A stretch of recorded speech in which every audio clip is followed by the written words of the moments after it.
send her a message in the chat. Yeah. So you just send her a message in the chat. So because I've had so I'm actually a software office But for For week then, right? and then I also have like my own company I'm working on. So Oh, I okay. only just finished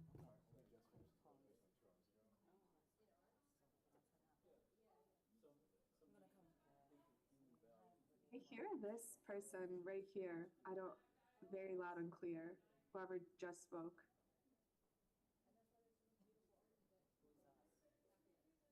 Who's that? Hello, like me? I don't know if she can hear me. Okay. Anyways, so I'm gonna introduce the session, introduce the program, speak a little bit about it. Then I'm gonna say your name, your title, and then I'll introduce Ida first. She'll come on, she'll ask the question if she has questions to ask, and then I'll bump it to you, I guess that's and then you can ask. Okay. You want me to go last?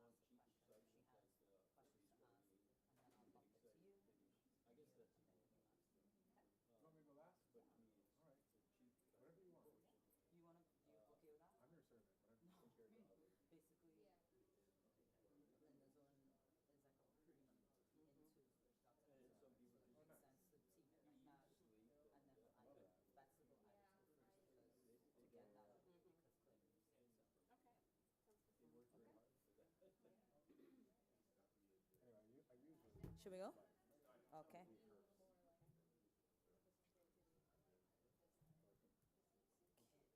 Okay. Welcome everyone to our last and final session, concurrent session of the 10th annual CEEJH EJ and Health Symposium. We are so happy and excited to be here today with our Climate Justice Fellows Session 4.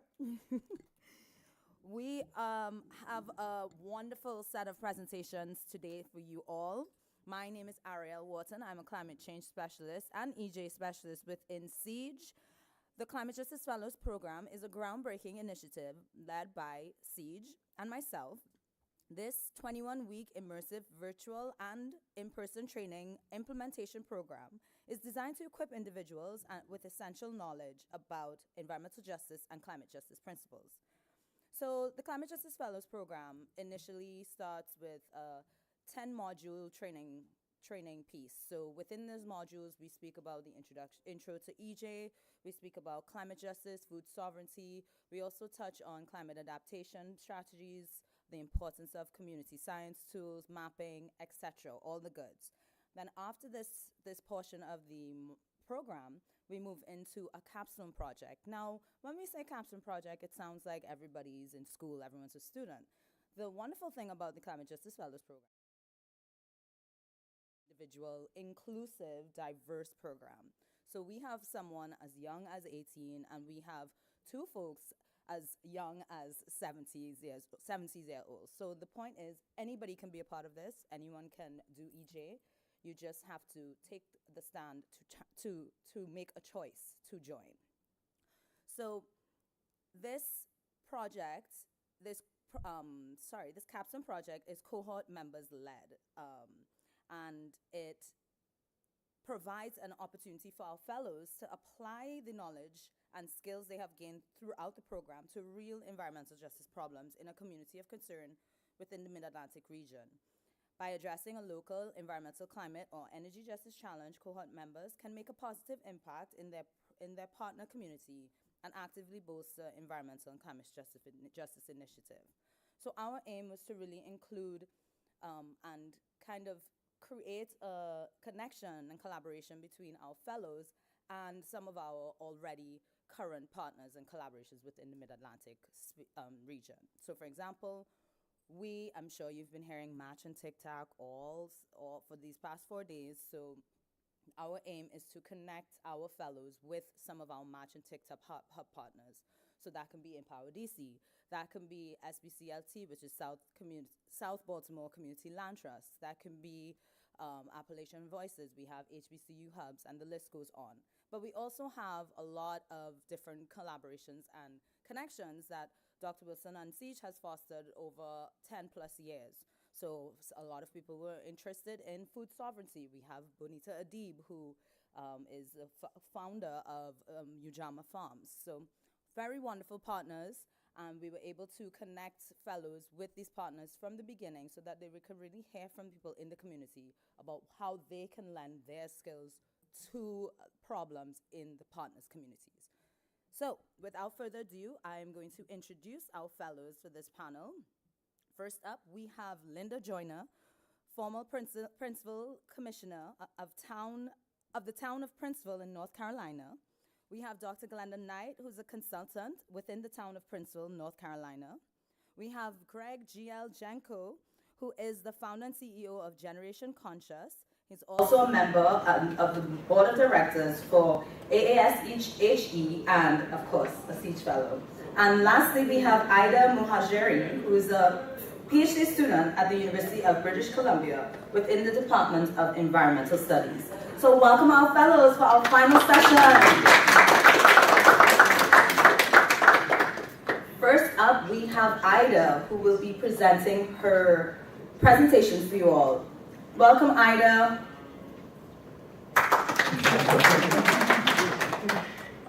Thank you all so much. Really appreciate it. Just checking that you can hear me. Yes, we can hear you. Okay, wonderful.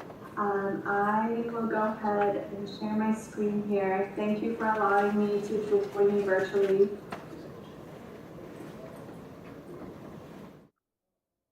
And checking one more time that you can see the screen. Yes. Can you hear us? We see it. I hope that's a yes. I'm not sure. But today I'll be talking about a project I've been working on, navigating climate change on Canadian U15 campuses, how undergraduate systemically marginalized students are experiencing climate change on campuses, and the role of sustainability strategies on these Canadian higher education institutions. So just to start off with my land acknowledgement, I would like to acknowledge that today I'm speaking to you as an uninvited guest and settler on the traditional, ancestral, and unceded territories of the Musqueam, Squamish, and Tsleil-Waututh nations. As a settler here and as an uninvited guest, I unlearn and relearn every day as I face my complicity in violence and unsustainability on these lands. And I would also like to acknowledge that you are all joining us from many places near and far, and acknowledge the traditional owners and caretakers of those lands as well. So to start off with, as to why this project is important, students on campuses are asking for more from us, from the communities, from higher education institutions. Students are seeing that there's a limit to false solutions. We see students who are suing the federal government. We see climate litigations rising. And we see reports of systemically marginalized groups coming forward to speak about climate displacement and climate injustice. So to start off with, I've conducted a literature review of how Canadian universities have been part of this all, and I've seen that Canadian universities often claim leadership in addressing the climate and nature emergency. So one quote from the U15 is that the U15 helps make a prosperous, sustainable, and just future for all. And from Universities Canada, saying that they're educating the next generation of climate leaders, broadening understanding of climate change and its impacts, developing sustainable technologies, and implementing climate-friendly measures on campus. This is all wonderful. I've seen rarely that universities are implicating themselves in shortcomings in their core sustainability strategies or in quotes. I do see that in quotes and in strategies, there have been historical commitments such as the Stockholm Conference on the Human Environment, Agenda 21 in the 1990s, and most recently the SDGs. So there's this narrative that obscures this disproportionate impact of climate change on systemically marginalized students within the institutions. And the strategies, the core strategies, may not fully respond to the needs of these students on campuses. A lot of the strategies have this mainstream approach that focuses on greening campus operations as they are and emphasizing solutions through this carbon tunnel vision by integrating climate science in teaching and research. However, there isn't much coverage of climate justice concerns or engagement with systemically marginalized communities, especially Indigenous communities and students on campus. So previous studies have been done on sustainability strategies.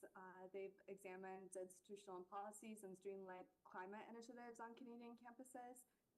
However, there's been a lack of perspective and experiences from undergraduate students who are Indigenous, disabled, or persons with disabilities, racialized women, sexual and gender identity minorities, and low income. So there's been a lack of centering these voices on how they perceive and experience the impacts of climate change in their personal and academic lives.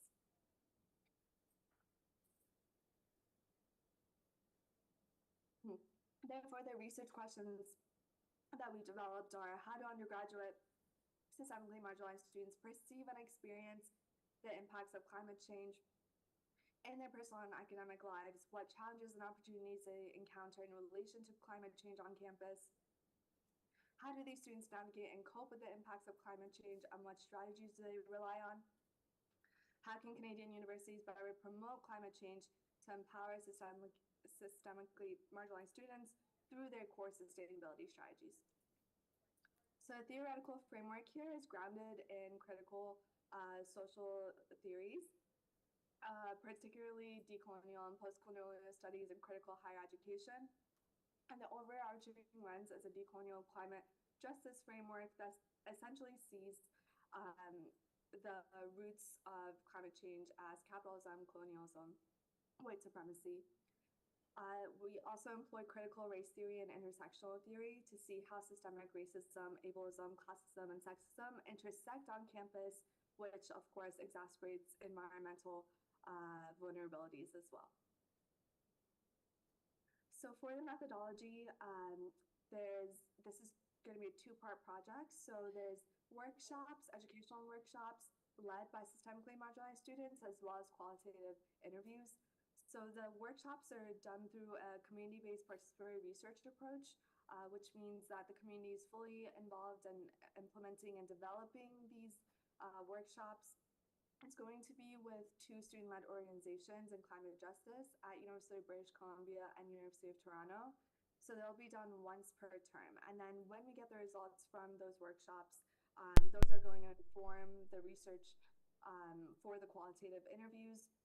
And we're hoping to cover 5 undergraduate students at each U15 campus.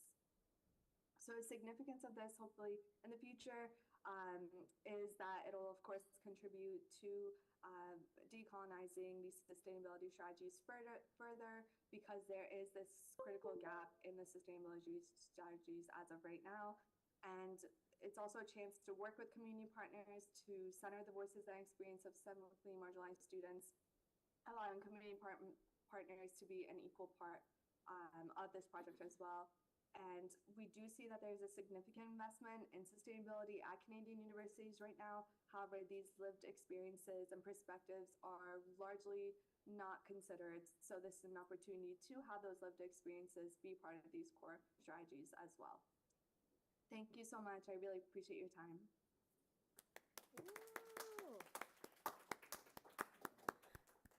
Thank you, Ida. Can you hear me clearly? Okay, thank you, Ida. If anyone has any questions for Ida, I'll happily try and get those to her. So thank you so much. I will message her. So we have our next speaker, Miss Linda Joyner. Everybody give a hand for Linda.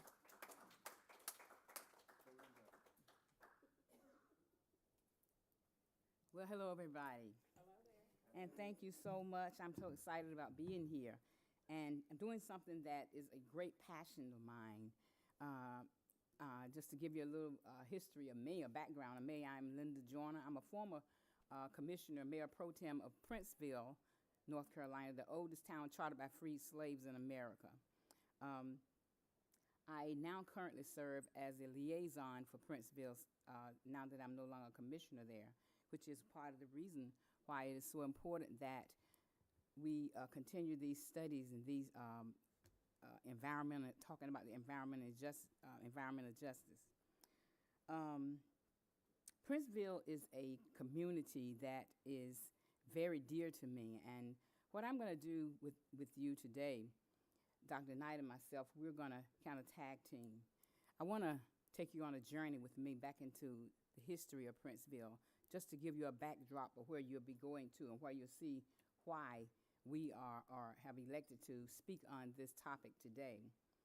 Princeville, being a community that is very much in need of environmental justice, because it is the primary thing that a lot of us experience is a black community.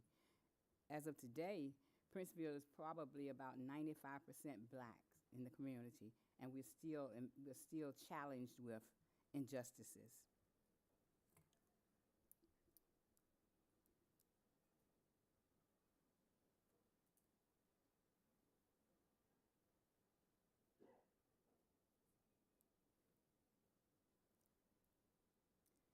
So where it all began, the historical injustices that plagued Princeville, North Carolina.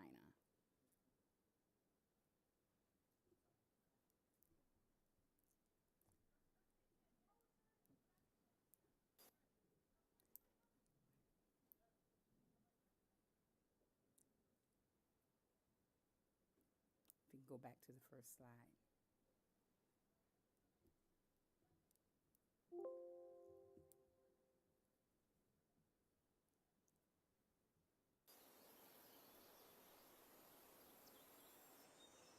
For freedom, freedom hill, we built thee round by round. From thy bosom, Princeville came, birth from your hallowed ground. Standing tall through wind and rain, from the waters rose again.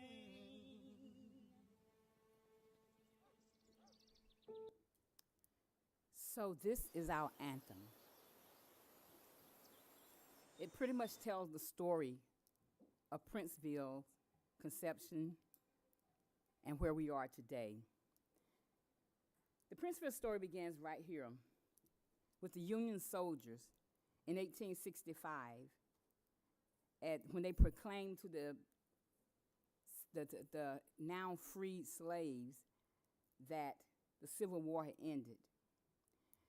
In the camp where the Union soldiers resided, there were many Princeville, well, there weren't Princeville citizens at the time, but refugees, if you will, were in hiding away from the slave masters. And they left the town of Tarboro, Edgecombe County, where they were some enslaved, and they escaped across the Tar River Bridge to Princeville that sits right on the bank of Tar River. In this time, after they had pronounced that the Emancipation Proclamation had been signed, there was a great rejoicing that came with the now freed slaves. And they, at this time, realized that going back across the Tar River Bridge to their plantations, which was suggested to them by the Union soldiers even, saying, now you can go back and work the land. Question becomes, why would you go back to where you were enslaved? That was the question they asked themselves. And they decided, no, we won't do it. We're going to stay here. Even though where they were staying was swampland. And this was land that was given to them. Some of them was sold to them by two plantation owners. One was John Lloyd and the other one was Lafayette Dancy. Now, can you imagine the disparity that they were already in a swampland, trying to make it become something? And then someone say, I'm going to give you this land, swampland. And they made it sound as if it was something they were doing. When in fact, they knew that the land had been flooding for years, starting in the early 1700s. So now we're going to give you this land. Okay, you can have it. Then as time passed, they started selling them the land. Our ancestors, just as we have taken part in today, were very resilient. Did they say, no, we won't take the land because it's swamp land? No, they did not. What did they say? It's time to build. It's time to make this place livable. It's time for us to make this become our home. And that's just what they did. There are citizens in the community that decided that we're going to get this started. One gentleman in the community named Turner Prince, he was a carpenter. And the thing that made it so exciting, Turner Prince had even built buildings and homes during his slavery in the town of Tarboro in Edgecombe County.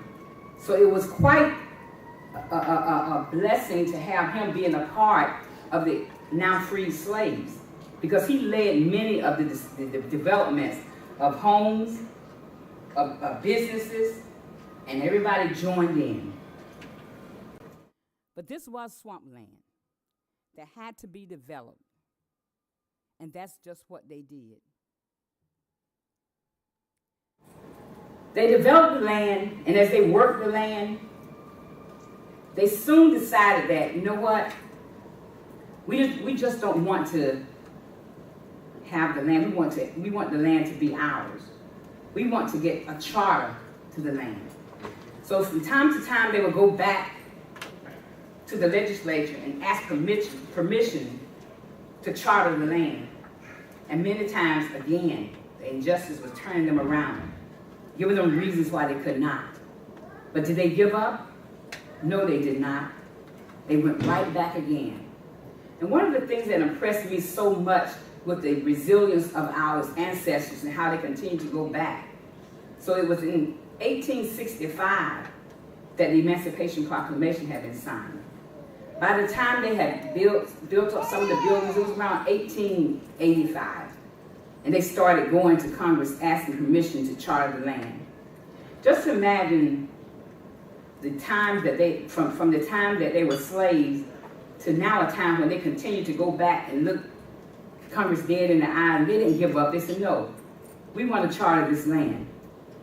Congress finally said, okay, we'll side with you. What they decided to do, I tell you what, we'll let you charter the land if you name it after a president who had just been assassinated, Garfield. I guess you would think they would say, okay, yes, sir, we'll do that. They again said, no, spirit of resilience. We want to name the place Princeville after Mr. Turner Prince, the gentleman who helped us to construct and architect and build infrastructure to charter the land, to build the land. Ladies and gentlemen, today I live in Princeville, North Carolina. Who won? They wouldn't give up. So they went back and they started to rebuild the land. Now, Princeville historically, as I said, starting in the 1700s, Princeville has been known for its flooding because it sits right on the bank of the Tar River. But when you are resilient as our ancestors were, when you have intentions of getting what the American dream, home, businesses, you don't give up so easily.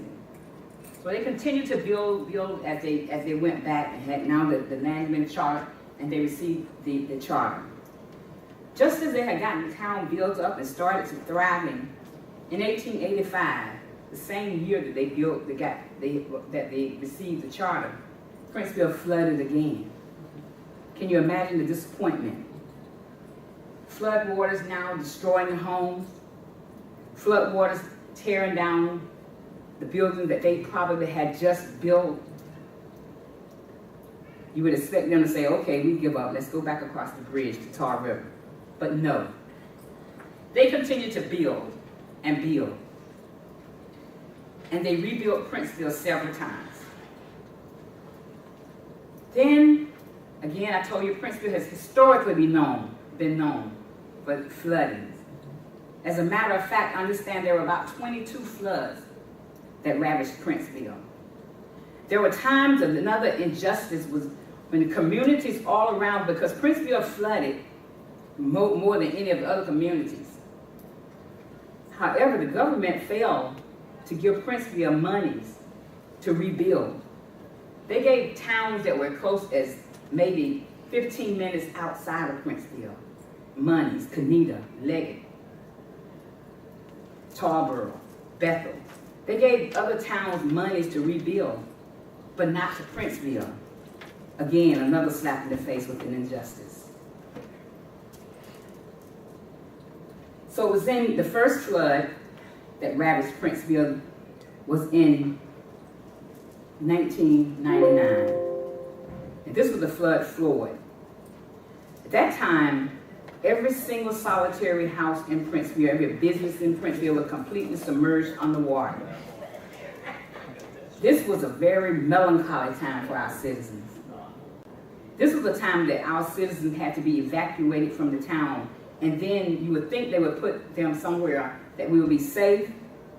The water stayed into town for 10 days after the flood of '99. And then they started bringing in little trailers and putting the citizens in. And guess where they put them? Right back in the water. Had them placed in these little mobile homes down in an insert that mosquitoes, snakes, all kind of things, they were being tormented by. After the flood of '99, just when we thought we had started recovering, then 17 years later came the flood of 2016. And this is the flood that I most relate to because I have been in office as a commissioner. I was from in 2015. Here I was new, trying to decide what we're going to do about our community. And again, we had flooded. And again, our citizens were displaced. And again, we started dealing with many challenges. Health disparities, housing shortages, economical despairs. It impacted our senior citizens so to the point that many of them died because of the challenges that we were facing without getting help as we had hoped to. We knew we had to do something, and we knew that it would take the whole of us to do just that. And we petitioned the government many times to make us whole. Ladies and gentlemen, this is a short history of the beginning of the flooding in Princeville that brings us now to the point where we are. And Dr. Knight is going to come, and she's going to share more with you about the town of Princeville.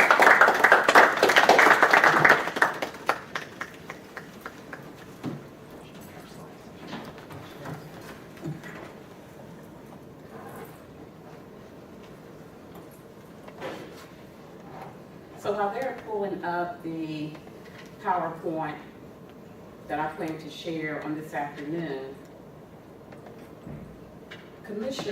former Commissioner Linda Joyner shared something very crucial, that Princeville, North Carolina is the oldest town, not in North Carolina, but in the United States of America, chartered by blacks.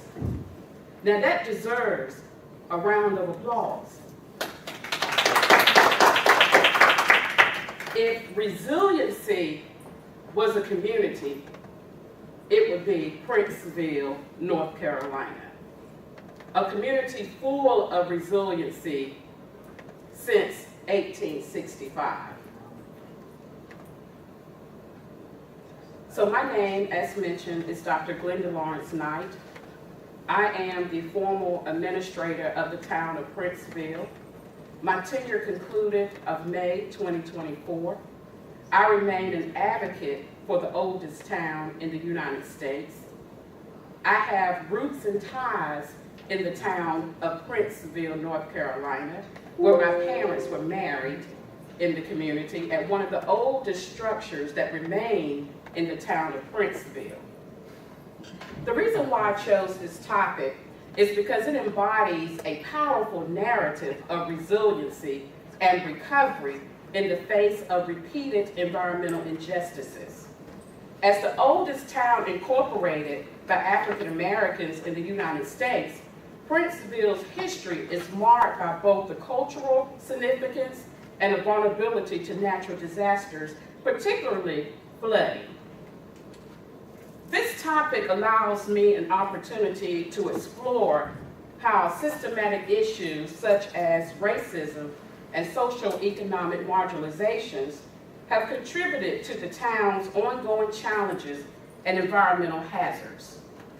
By focusing on the recovery efforts and community resilience, I hope to shed the light on how people of Princeville not only work towards rebuilding, but actively shape a future that addresses past injustices and prepares them for a more sustainable and equitable future. The primary goal of this project is to highlight the importance of community initiatives, emphasizing how local knowledge, leadership, and engagement are crucial in achieving long-term resilience. This subject matter resonates with the broader theme of environmental justice, offering valuable insights into how historically marginalized communities can confront and overcome environmental challenges. Next. So in order for Princeville to thrive so productively, they took advantage of opportunities of partnerships through various agencies and organizations. And I'm only going to name a few because there's many.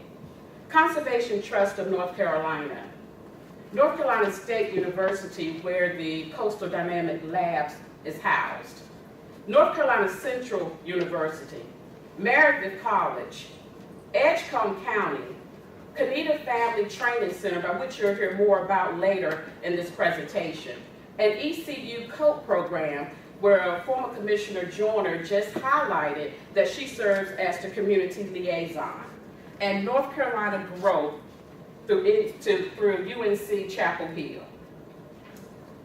These partnerships are very important to the town of Princeville for several reasons. They offer expertise and research. They offer resource and funding opportunities, community engagement and education, innovative solutions and technology, as well as capacity building and training. As you well know, I'm sure that everyone that's present on this afternoon have heard of the works of FEMA and when FEMA shows up in various communities. As it would have it for Princeville, representatives responded to flooding episodes, providing 3 options for citizens of the community: acquisition, elevation, and reconstruction. Some 75 house owners decided upon the elevation option, as they did not want to leave a community that they had known all of their life long, a generational inheritance. Some of the elevations range from 4 feet to 14 feet. By raising the homes safely above flood waters, made more resiliency and a safer place for citizens who decided to remain in the community. Now, you can go, if you go back, please. This is one of the highest elevations in the community, some 14 feet. The second one is 10 feet. This is 8, and this is 9. So I decided to show the illustrations of the elevations so that you can capture how some of the structures are now looking in the town of Princeville. I'd like to add one thing to that. Commissioner Joyner would like to add. If you can go back to this, the second one, that is our senior center in Princeville. As you can see, they have stairs that they climb to get up into that 10-feet building.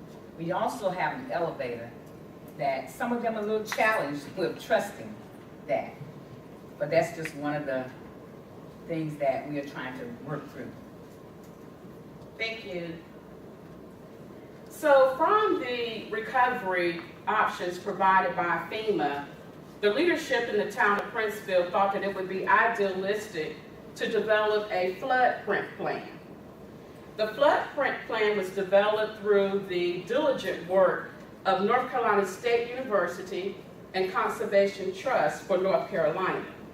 The goal for the plan was to help increase social and physical resiliency, particularly recommending land use strategies. There were three main themes for the floodplain plan, and they were conservation, cultivation, and wetland connections. The process of the floodplain plan involved ongoing repetitive sessions of community engagement, which was the benefits of the success of these projects. So every project required community engagement, and there were several aspects of community engagement. So within the floodplain plan, one of the recommendations for the land use strategies was by way of tree planting, better known as herbal greening.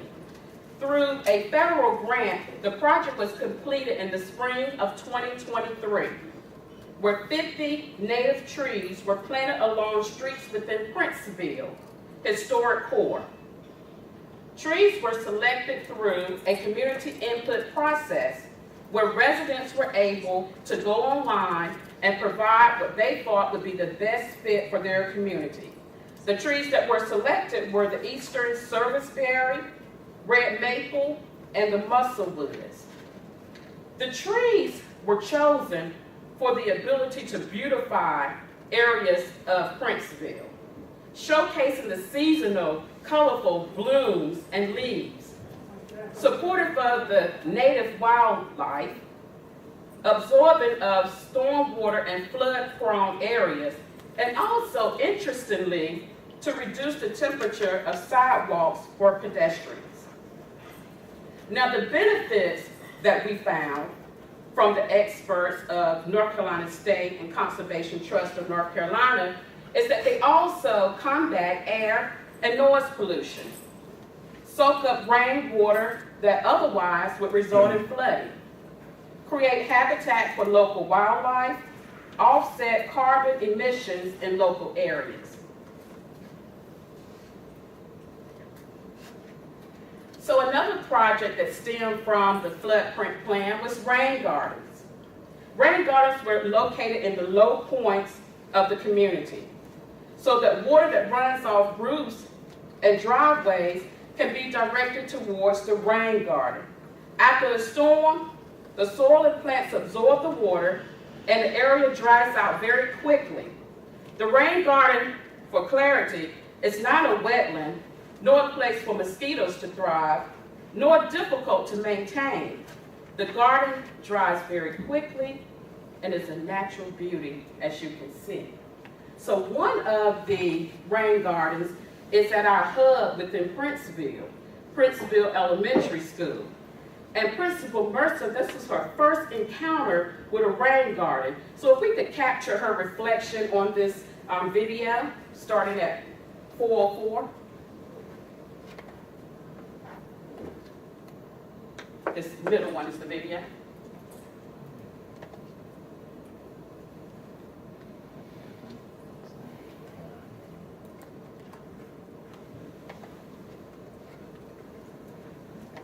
So while the gentleman is bringing up the video from Principal Mercer, that was her very first encounter, and she was astounded by the benefits that she saw with her own eyes, that as soon as there was a heavy downpour, she watched the water flood the area within the rain garden, and she said when she went back out, the water was absorbed.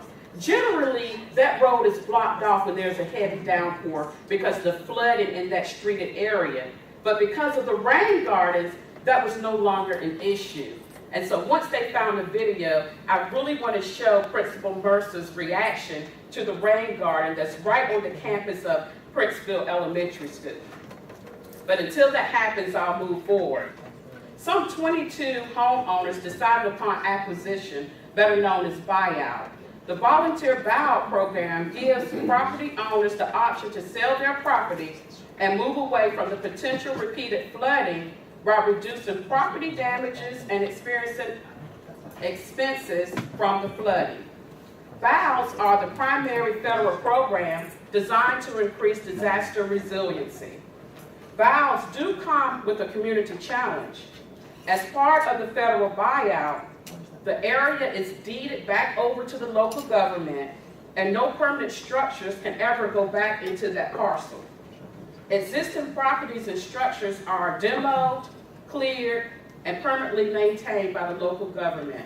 So that in itself presents a challenge, particularly so that it won't be an eyesore to the community, and that's where the floodprint plan came in. If you can't get the video, we can move on to the next slide.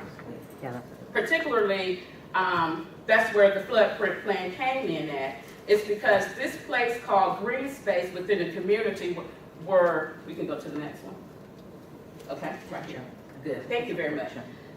The floodprint plan offered this recommendation for the land use strategies by way of community gardens. Through the partnership of Conservation Trust of North Carolina and NC State, as well as Kanita Family Life Center that you'll hear more about in a second, Princeville community was able to convert that vacant, underutilized space into conservative benefits for the town. So that the green space would not become an eyesore for the citizens of Princeville and visitors, the town launched a 24-bed model of community gardens through vacant lots. The hope is that the project will become a model for the flood-prone communities across North Carolina, which will implement and protect residents from damages of flooding. Kanita Family Life Center. Kanita Family Life Center, our best friend in Princeville, a partnership that has enhanced the community gardens in Princeville. Let me give you a little bit of history about Kanita Family Life Center. Kanita Family Life Center began as a grassroots response to poverty, malnutrition, and premature death in Kanita, North Carolina, and surrounding communities. The center is committed to encouraging healthier and more vibrant lifestyles. With many families in the region lacking basic access to fresh foods and vegetables, the center makes a difference by providing nutritious food and donates half of the farm harvest to low-income families who are in need of fresh fruits and vegetables.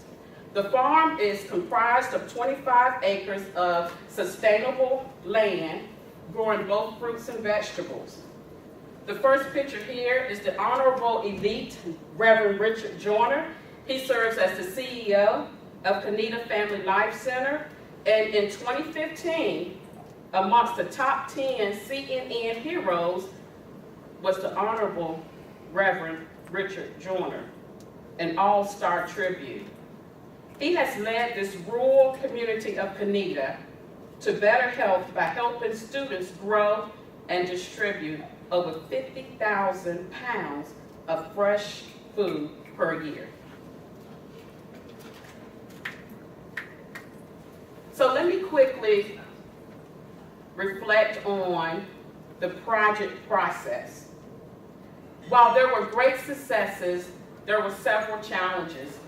Quickly, limited resources and funds, and we all know how that is for rural communities who lack resources.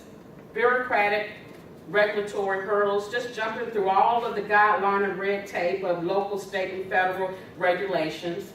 Community buy-in and sustained participation. Once you get that initial participation, you have to work diligently towards sustaining that participation throughout the process.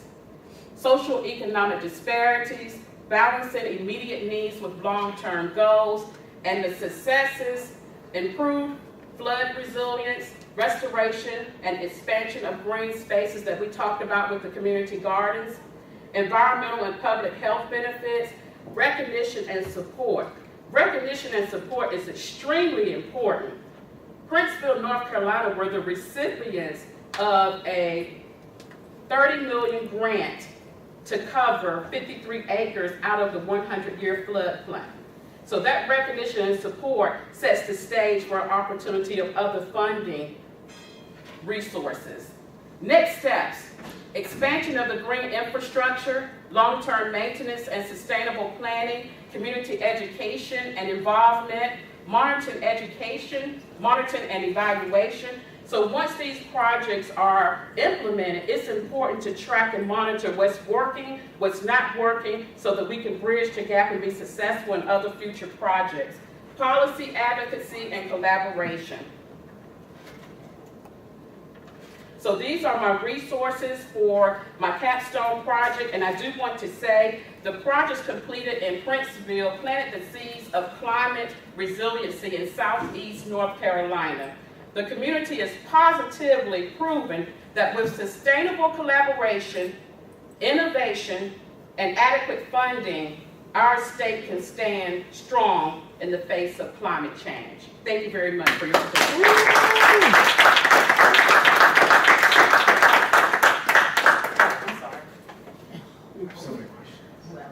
Oh, okay. Thank you. But firstly, thank you so much. I feel like I honestly have gained a wealth of knowledge about Princeville. I love the storytelling aspect, and then going into what you all are doing with all the initiatives that are moving forward. So thank you so much. You're welcome. I saw that GL, you have a question. I know we're running. I want to give you time to present, but go right ahead and answer your question. Are you applying for the community change grant? Can you introduce beavers to Charlie? And how can everyone in this room support you? And so I think Princeville welcomes. Oh, he had 3 questions. You want to say it louder? Are they applying for the community change grant, which is like $10 to $20 million?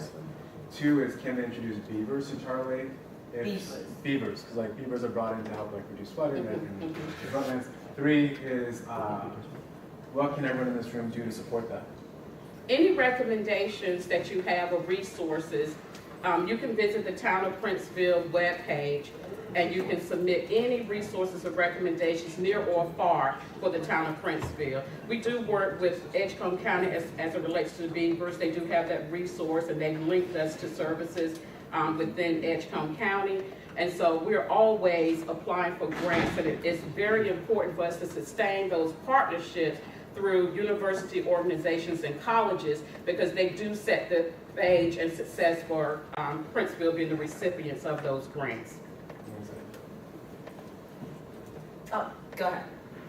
Hi, thank you all so much for your presentation. I definitely learned a lot. Like, you all are truly the model of what community resiliency looks like and should be. You know, you guys really are the blueprint. You guys have so much of the collaborations between the governments, the schools, you know, exactly what communities should be doing and the partnerships that should be happening. My only question for you all is, I know you all are, you know, as this project continues and gets further along, you all are looking at like education and whatnot, but are you all also looking at like green infrastructure, workforce development, and like looking at green jobs development for you all's community and whatnot?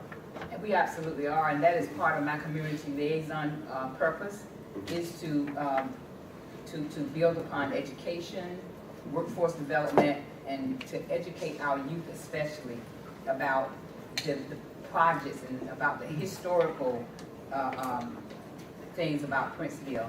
So absolutely, and thank you so much. Okay, let's give them another round of applause.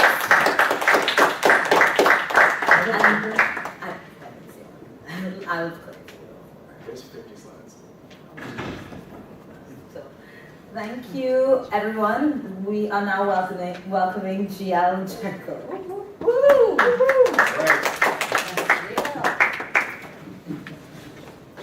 Can we get like clap one more time? Woo! I'm so inspired by all of you, and so thank you so much for giving us your talent. I know so much more about what I need to be doing.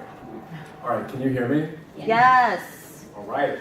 So, biome. Okay, so let me just take a step back and say this is happening in the Bronx, and I grew up in an environmental justice community myself. Actually, let's just go to my introduction slide. You can skip this, skip. All right, so who am I? All right, nice. This is the PowerPoint. All right, unfortunate. Okay, so we'll try to deal with this as best as possible, but a little bit about me. So I'm a first-generation Trinidadian Chinese. I grew up in an environmental justice community called And there are 9 waste transfer facilities where I grew up, and I got asthma because of it. So a lot of like my lived experience informs the way that I activate and participate in this world, in this community.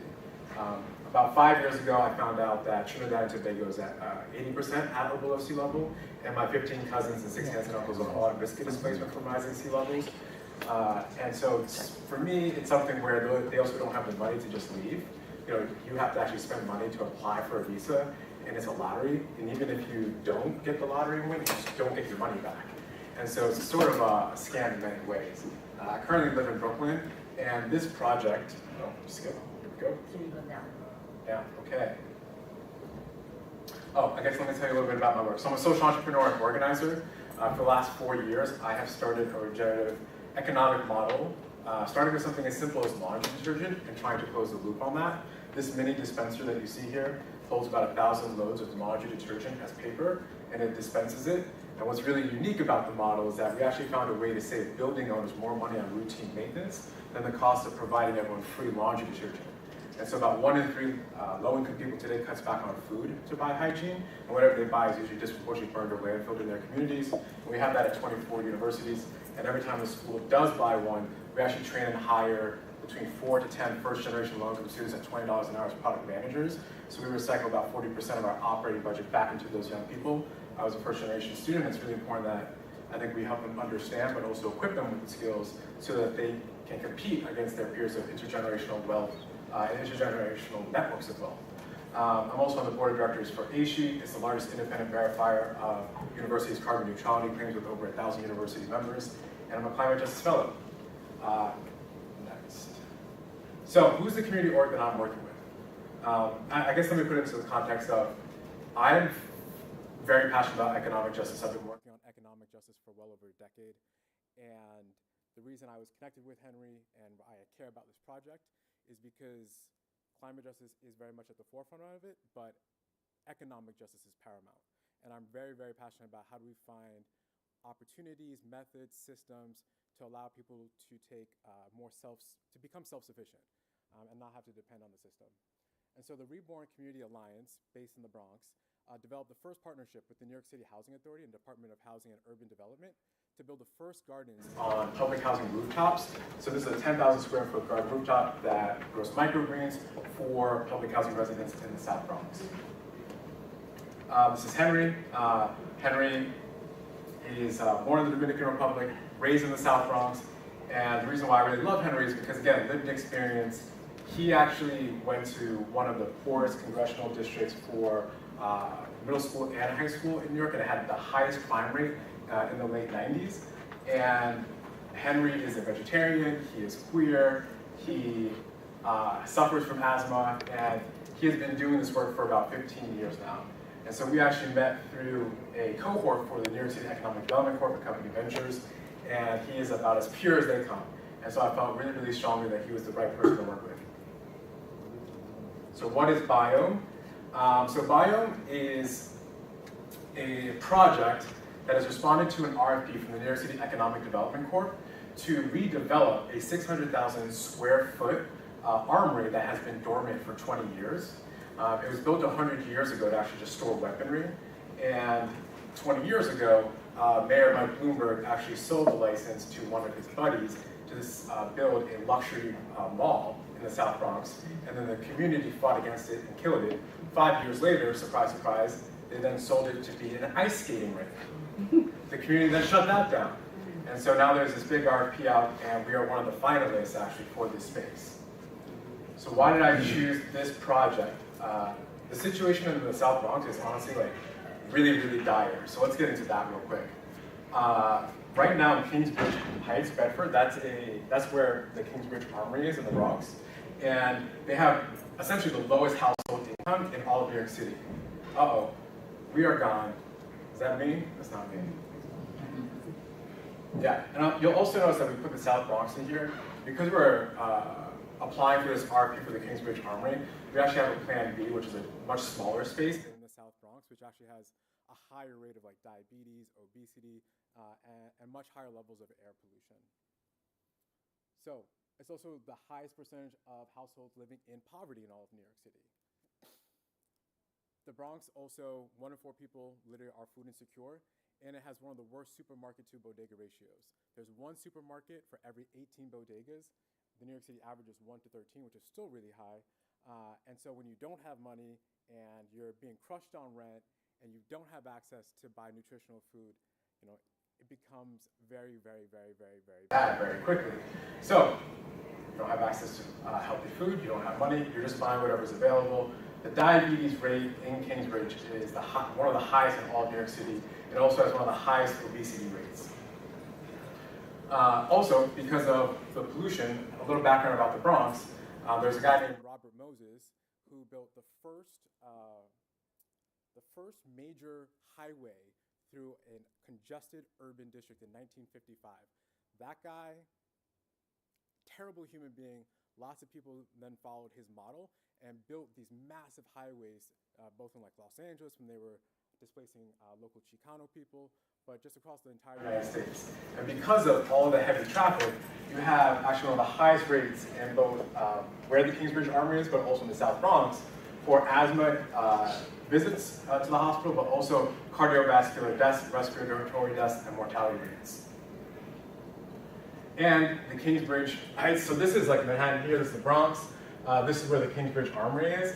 It actually has the highest percentage of non-white residents in all of New York City. It's 95% Hispanic and Black. Okay, so imagine this, like food insecurity, poverty, food deserts, health inequalities, air pollution. Like it is long overdue. And so for the first time, there's actually $300 million in grants that whoever wins this RFP will be able to use to actually redevelop this, which is massive, because typically whenever you're redeveloping, you have to take out about 90% debt, and about 90% of this will just be equity from the government, which is why it's a highly competed, but also, we'll get into a very political RFP. So what is Biome actually proposing? Why is it interesting? Why are we working on this? All right, so before we even start thinking about how can we redesign this, and this is something that everyone should do, you should be interviewing tens of thousands of residents and find out what they actually want. Just because you have a good idea doesn't mean it's what everyone will actually want. So what people really need is, one, wealth generation so they don't get displaced. When $300 million goes into rebuilding this, that means all the property values in that space are going to go up. So how do you start to think critically about making sure those people aren't displaced? 2 is good jobs and training these people. And 3 is access to quality food. So the vision, and this is laid out by the founder, Henry, just read real quick. The Kingsbridge Armory was to store the armaments for war, fomenting division, and destruction of societies. And today, it is reimagined as a site that builds and uplifts communities. Biome is a vision whereby the weapons of yesterday become the tools of tomorrow, planted to bear the fruits of transformation that allow for people to work together, harvest, create, learn, preserve, and promote life. And our mission, again, here, is to build a regenerative foundation to feed a community that has literally and economically been starved for generations, while simultaneously creating an engine for climate resilience, food security, and self-sufficiency. And what was my goals in this project? Help them win the RFP, and then write the community change grants so that we could even reduce the debt load, because while redeveloping this will have $300 million in equity grants, it's actually going to probably be closer to $450 million. So this $20 million is still small in terms of what we need, but it gets us a little bit closer and helps to reduce the risk of the project. So 3 pillars: food, community, and planet. And that is what the entire Kingsbridge Armory and our vision for Biome is focused on. So this is how we kind of broke it out, and I'm going to get into like each layer. It's about 4 or 5 layers. Affordable housing, which is set up as like a trust, so then the community actually makes the decisions about how this is built out, who gets to be a vendor, but also starting to acquire assets so they don't become speculative in the real estate market. So we also have like an event garden in the space, so think about like the Brooklyn Botanical Gardens right in the middle of this. You could have like state-of-the-art conferences, which would generate a lot of money to also sustain the other aspects of this that probably don't really have really high margins to sustain themselves on their own, such as like vertical farming, the mushroom. We have an 80,000 square foot mushroom farm, 100,000 square foot vertical farm, parking and EV charging. This is actually the economic engine that sustains and covers a lot of the overhead, but I'll get into that. Oh, I'm going backwards. Here we go. So food, health services, hyperlocal farm to table, community, planet, decarbonization, blah, blah, blah. So this is floor 1. I'm not going to spend too much time on this, but imagine if you had 600,000 square feet, how could you really think critically about every square footage of that serving the community who's literally suffering from the highest rates of diabetes, obesity, the worst food desert in the city, and actually has no economic opportunities really to pull themselves out of that. There's this culinary center here. The founder, Henry Obispo, was actually, he won this international competition with the Basque Culinary Institute in Spain. And so this would help to create the Bronx, who has some of the most culturally relevant food, I think, probably in the whole city, to be able to create this space, elevate it, but also teach those people how to actually start their own restaurants, how to start their own businesses without having to take on all the debt and the risk to do that. Farm harvesting, co-packing services, so also small businesses have a space to start to package their own food to, again, become more self-sufficient. And then also a youth and play center, because you think about like these big tech companies, right? When you go there, one of the benefits is like if you have a kid, you could drop them off for daycare. Daycare is one of the biggest costs. So if you're gonna employ thousands of people here, how do you now start to set up a space where people who are running local childcare, maybe illegally or legally, now actually have a space to do that at a really low cost? All right, I do everything in Keynote, which is why this looks like this on PowerPoint. I don't ever do anything in PowerPoint. I don't know what this is. Anyway, by 2035, we, moonshot idea, create about 7,500 direct jobs, train 12,000 people for workforce development opportunities in food, farming, and climate, and support more than 50,000 ancillary jobs in the Bronx.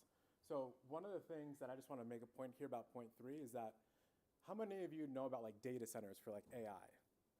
So the way that these companies will go out to legislatures and like try to get money, like which is basically tax dollars, to fund the building of that, and they say, hey, whenever you, say we put $1 here, it's going to actually create or generate 6 times more tax revenue because we're going to be buying computer equipment. We're going to be having people here who are going to be working, spending their money. And so the way that they validate that is saying, for every tax dollar that you use to build an AI data center, you're actually going to get 6 times that amount in the amount of money that's going to be spent both by us but also by the local community. And so for us to get here, we actually use like a very conservative multiple, around 2 to 3 times instead of 6.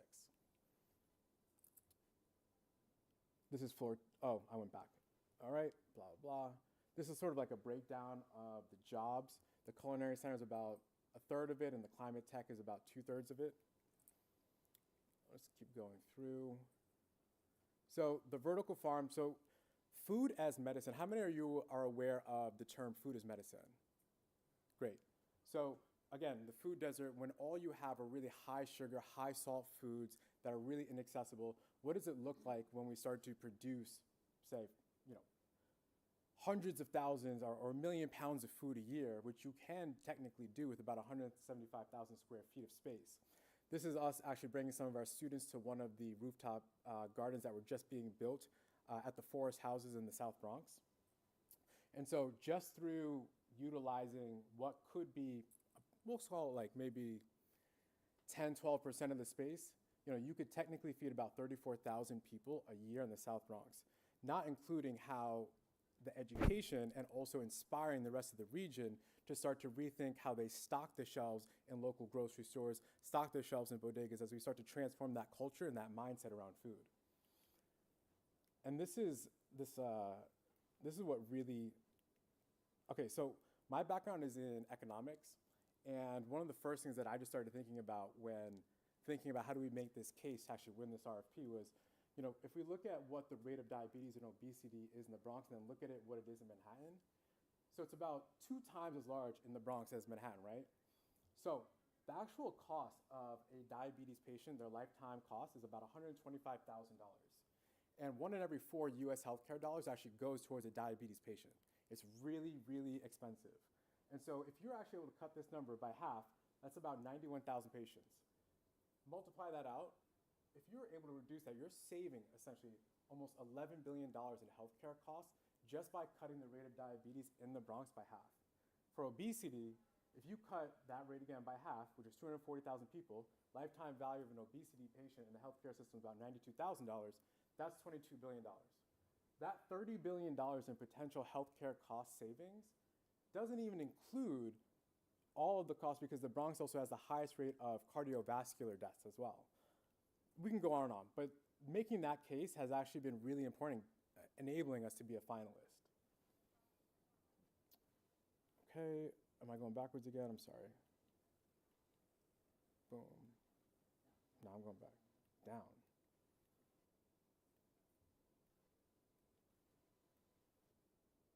Okay, one more thing. So how do we actually like sustain some of the higher cost items of this? I was mentioning earlier the EV and parking. So obviously we should be reducing the amount of parking space. Parking is like very limited in the Bronx, but just by charging $3 per hour for people to use EV charging at 50% utilization, which is 12 hours a day, 365, each charging station could generate about 13 grand. There's 197 stations that are possible here, and that's about $2.5 million. Then for the spaces that are allocated for parking, we conservatively actually put that number around $3 to $4 million a year, which is about 30% of the overhead to actually fund a lot of the food justice initiatives that cost a lot more money and have really low margins. And then the head house is like, how do we make sure that there's no displacement? Building a trust that is community driven and community owned allows the community to ensure that the vendors are also culturally specific, culturally relevant, but also allows that trust to make sure that if they have the opportunity and have the money, they can start to use that money to buy up some of the real estate around there to make it affordable housing instead of allowing property developers to speculate on those assets. And so we're partnering with Hope Community Inc. to do that, who's been building affordable housing since 1968 in New York City. So successes, we are one of the last 3 finalists out of hundreds of submissions, and we'll find out at the end of, or in the middle of next month if we won or not. I don't think we're gonna win. No, claim it. Claim it. Also, we have built an incredibly wide and diverse intergenerational and intersectional coalition of community leaders, educational partners, legislatures, the New York Botanical Gardens, all the major community food and health groups are all behind our project. And we have large support from institutional folks like Fordham University and all the CUNYs, specifically Hostos College for Workforce Development and Fordham for Food Research. So what do we continue to do afterwards, right? Frankly, I need to integrate more writers to help me on the community change grant. It is very hard, and it's like 120 pages, and I do not have time to finish that on my own. And what else? Oh, plan B. You gotta have a plan B. You can't just do all this work and be like, well, if we don't win, we don't win it. So because Henry's been doing this for so long, we also, through the borough president, Vanessa Gibson, have been allocated 20,000 square feet at Mott, which in the South Bronx actually has a much higher rate of air pollution and a much higher rate of asthma and respiratory illnesses. So in many ways, this is actually an even more impactful use of the potential money and the project. It's just that the 600,000 square feet is like an opportunity of a lifetime. So what didn't work? I mean, for me, trying to balance the demands of the grant with running a startup, but also, if I'm gonna be like totally honest, I think sometimes community organizers can be so pure that it like slows down their progress. And oftentimes, like you have to make decisions pretty quickly, and you also have to be pretty political. And right now, there's someone at the NYC EDC like leaked our presentation to one of the big developers who's also one of the finalists for this RFP. And they then changed their proposal to mimic our food justice program. And we need to really start to think critically about how we are, being political, navigating that, but also being a little bit faster to react. And I think that's been something that we need to continue to work on if we're gonna have a better chance in the future, and also even on this grant. Strategy 2, so for the community change grant, you need to have an active reading of the greenhouse gases and other pollutants in your region. Because, as you can see, like this is like the South Bronx, this is where the Kingsbridge Armory is supposed to be. There's actually like no current active reading. There are historical readings that we have, but it's something that we're gonna have to do. So Lehman College, who's it's a minority serving institution, one of our partners, they have some historical data, but it's something that, again, we're gonna have to get an active reading as soon as possible to finish up this grant. And then building out green spaces. The Bronx is like a heat island. There's literally very little green space below where the Kingsbridge Armory is and in the South Bronx. And it's a massive opportunity to make sure that we both win the community change grant, because strategy 2, which is like half the grant, is how are we thinking about nature-based solutions. And it's something that we have put into the proposal, but it's not something that we've fully fleshed out what that budget looks like yet. And it just generally like this project is super under-resourced when you think about like there's $1 billion developer that we're competing against.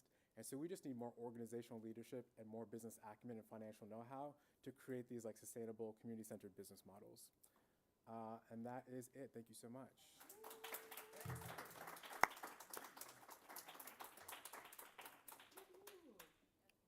Any questions for GL?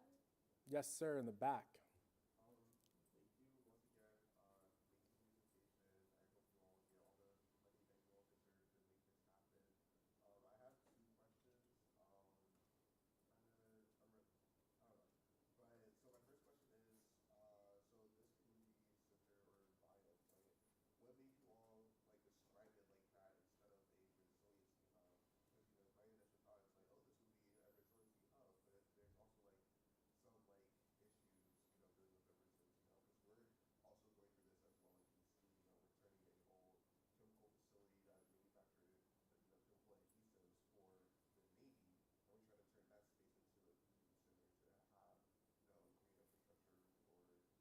All the green stuff and environmental justice needs that we need for that community. So like, what was your all's like, I guess, rationale? Like, was it a consideration for resiliency hubs at the beginning or in process, or like? I think that's just like more of like a technicality more than anything. Like we just called it biome because we're like, this is like a closed loop sort of like regenerative aspect where we're gonna have farming, childcare, so that people don't need to like go outside to like drop their kids off, and just thinking holistically about both ecologically, the human aspect in the community, and how they all sort of work in tandem together and then form this like interconnected complex web of interactions that all support one another.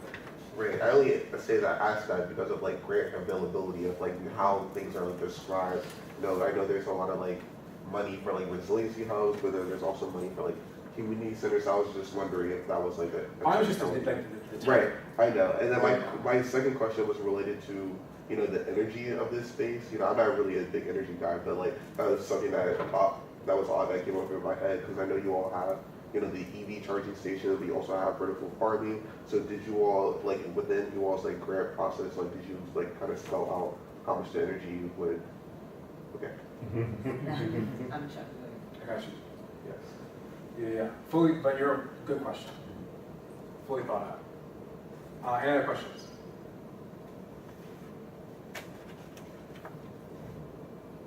No questions? Go ahead. So what would you say on this project life cycle? I'm trying to step up a little bit. How long has this been in the process? A year. A year, just a year? And then when I got accepted to this, I told Henry about it, and Henry was like, "Do you want to use your capstone for this?" And I was like, "Of course." Right? I was like, "Can I use my capstone for this?" And he was like, "Yes, of course." So when you guys heard about this particular property, you guys. So he's been building these like rooftop gardens. And then he sort of stopped to focus on this project because it's like a full-time job essentially applying for this.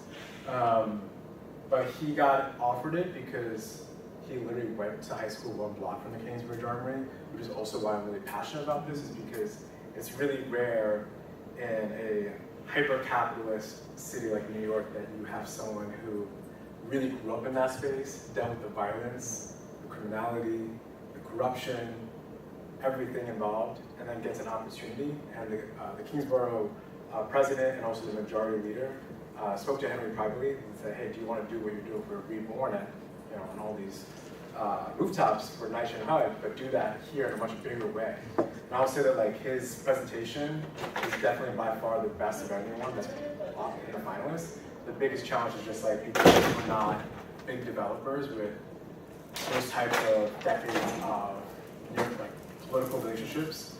You know, you're sort of up against the pavement. And so I think it's probably more likely that we'll end up going with like, we'll end up getting Plan B instead of Plan 1, Plan A, which is like in Mott Haven, a 20,000 square feet space. Are there any other projects like this around the country, even around the world, that you're aware of? This would be really, really brand new. Yeah.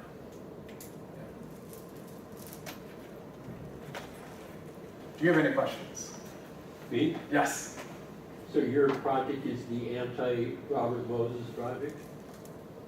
I don't know if I'm going to say anti-Robert Moses because I don't want to give him that much credit, but it's just more about thinking critically about like when you have decades of injustices intentionally, how could you potentially use like a stadium, right? Because if you invest that much money, right? Think about Yankee Stadium. Yankee Stadium generates about $500 million a year in economic, or just like GDP for the Bronx when they have 80 home games, right? So if you are investing $500 million into something that could generate not just jobs but food, you're also going to create so much more economic development and GDP for that whole region. And I think that's just like such a massive opportunity that, you know, I hope it doesn't go to a big developer because they're not going to be as in tune with the community's needs, but, you know, change takes decades, the church plans in centuries, we gotta just keep fighting a good fight. I had another question about, like, I guess the site itself. Like, are you all aware of any like toxins or anything like that that like needs to be remediated before the site can be, you know, used? So actually, we actually had a toxicologist check out the site, and because one of the biggest risks of this is redeveloping something that is 100 years old, and the amount of money that could go into it, but apparently it was built so well. One, that there's no toxins, there's no asbestos, but the cost to redevelop it is actually quite small. Shockingly, because it was built to last forever, I guess, of a time of war. Yes. Thank you. As you can see, we have a diverse group of folks, a diverse group of fellows bringing their skills, their passions all together. I'm so grateful to have been the program manager again for the Climate Justice Fellows program. It is genuinely my baby, and then every cohort is just, we become a mini family. I'm so happy to be able to share this with you all, and of course, you know, you have a forever partnership with CEEJH and myself. So that concludes our final session for the 10th Annual Symposium and the Climate Justice Fellows. So thank you.